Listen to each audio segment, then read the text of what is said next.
firstly an announcement of comfort, and secondly an announcement of signaling to the nation our strategies to stop COVID-19 from spreading throughout the country. So I'd like the press to give a good coverage to it so that the correct information gets disseminated. But firstly and foremostly, you are in the headquarters of our COVID-19 National Response Coordination Office.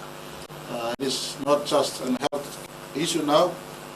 Physically, we've stepped up and moved away from the coordination office that was located at RP House, and we now relocated to Marape House, third floor, in which entire gamut of government response will be geared towards assisting this office functional. And let me thank everyone for showing up. I also note we have a body of pastors who are here to also be part of this occasion, and I thank them also for coming at the right time. Pastor Wilson, Pastor Joseph Walters, and the team will come.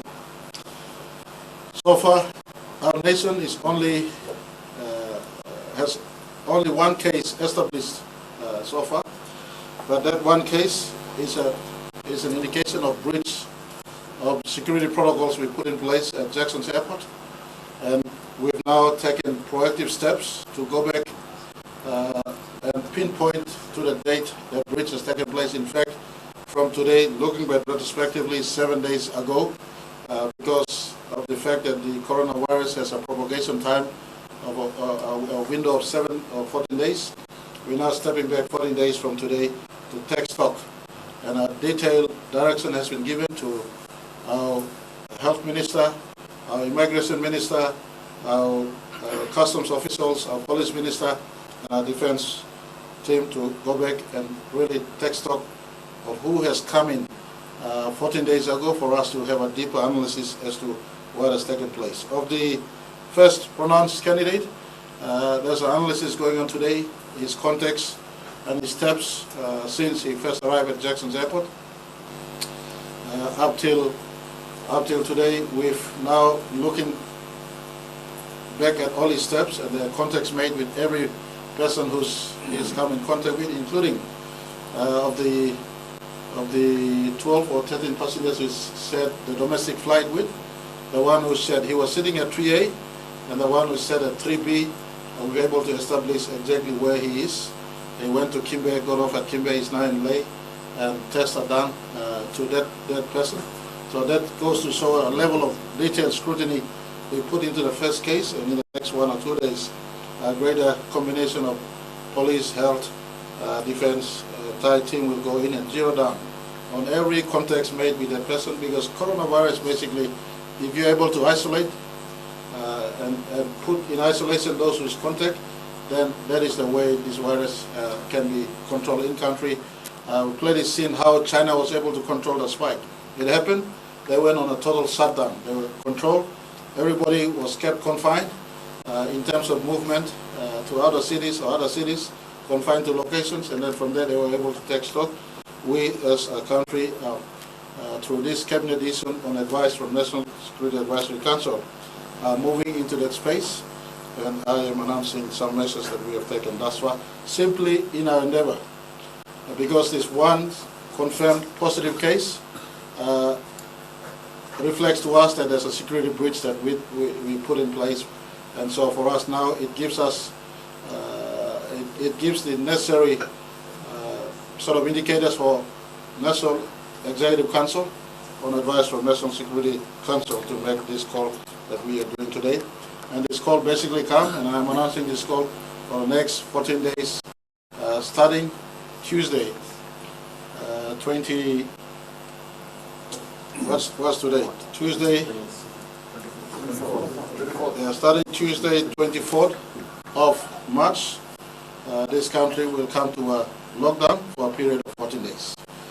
This step is absolutely necessary for us to ensure that every citizen remains where they are. And I don't intend to rise hype and tension and panic.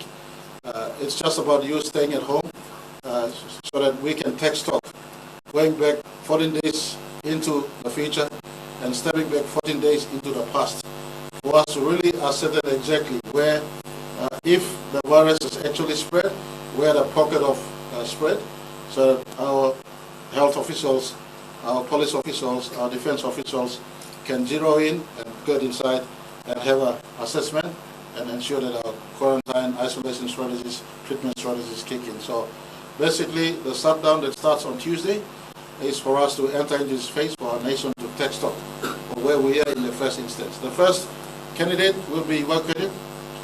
We're in the process of finalizing evacuation for himself. He's presently in isolation at a facility at Marape province. Health officials have been visiting him. And as I said earlier, we're taking stock to ensure that his contacts are also given the same care and assessment so that they don't become carriers. And if they become carriers, same protocol will apply in terms of isolating them. And we thank our staff at Angao Hospital.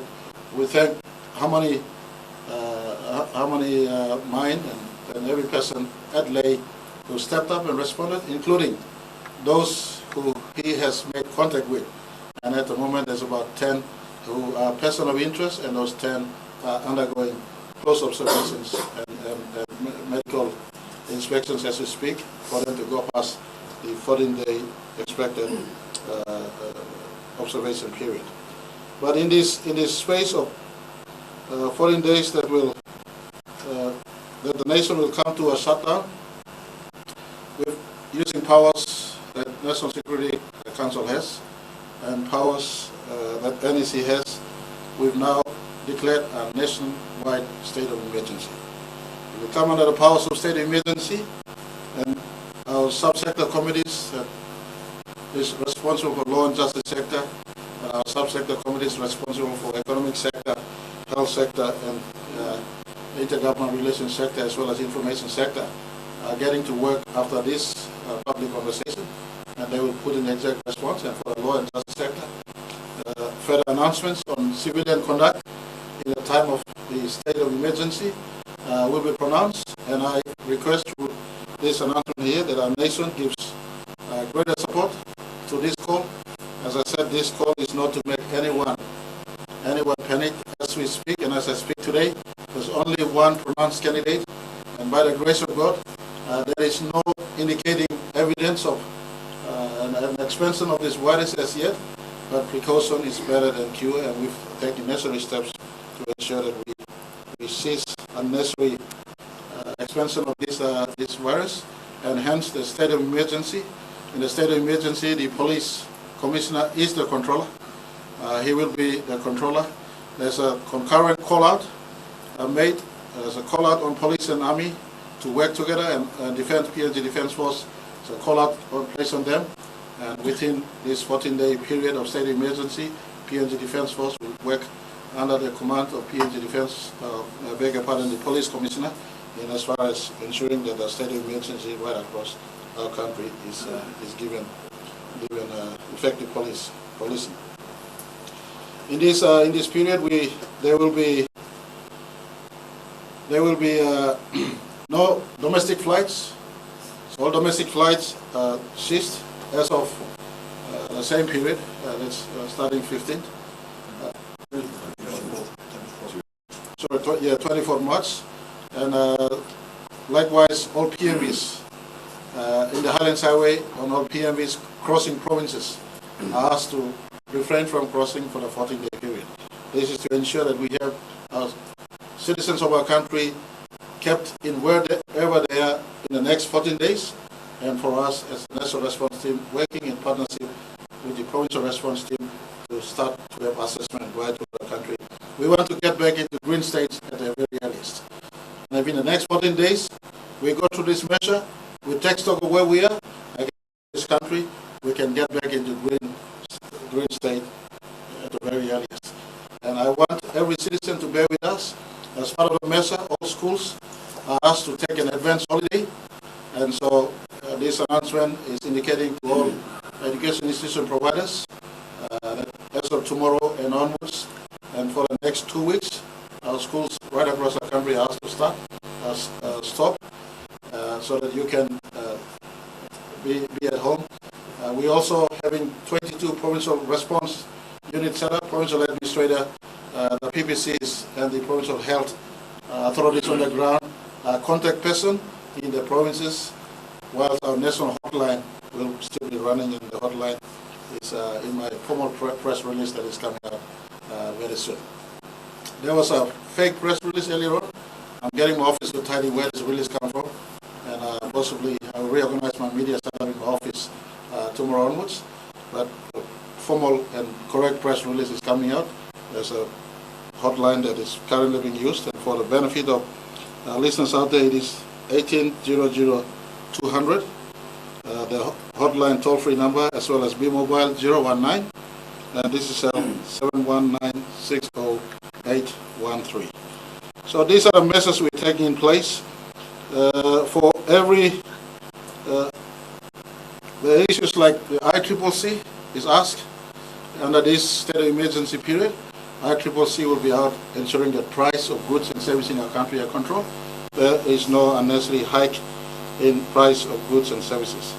Multi-sector agency task force will be at work here now, 24 hours, 7 days a week. To all our foreign residents who work, stay here, live amongst us, there's no need for them to be panic. It's just a 14-day period in which we take stock, remain where you are. In case of your own emergencies, our Foreign Affairs Department is on standby to assist, or their own respective foreign missions are on standby to assist them, and their comfort will be given due consideration.